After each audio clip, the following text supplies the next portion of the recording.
Up on Iran, you've said that they should be negotiating, but you've also said at the security conference in Israel that all options should be on the table.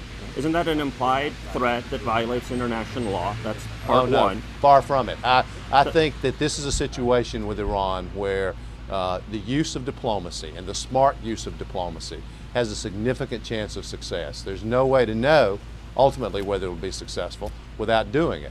But we need to do it in a very thoughtful and smart way. We need to engage our European allies, European banking institutions, so that we can put maximum economic pressure on the Iranians.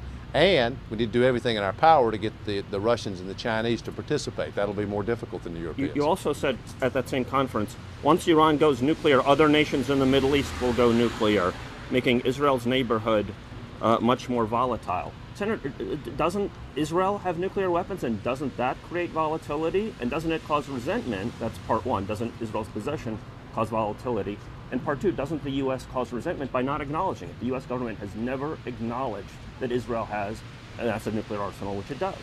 What I believe, and I think most thoughtful people believe, is that Iran having a nuclear weapon and having a proliferation of nuclear weapons throughout the Middle East, because the odds are high that if Iran goes nuclear, that the Saudis will go nuclear, that the Egyptians will go nuclear, that the Jordanians may go nuclear, is not a good thing in the most volatile region of the world, which is why we need to use a thoughtful diplomatic process to deal with this issue. But you're not acknowledging that Israel has nuclear weapons. Senator, you're not acknowledging that Israel has nuclear weapons. Excuse me, I can't hear him, I'm sorry. Sir, you didn't acknowledge that Israel has nuclear weapons. Doesn't that cause more resentment? Senator, it's an empirical question, Senator.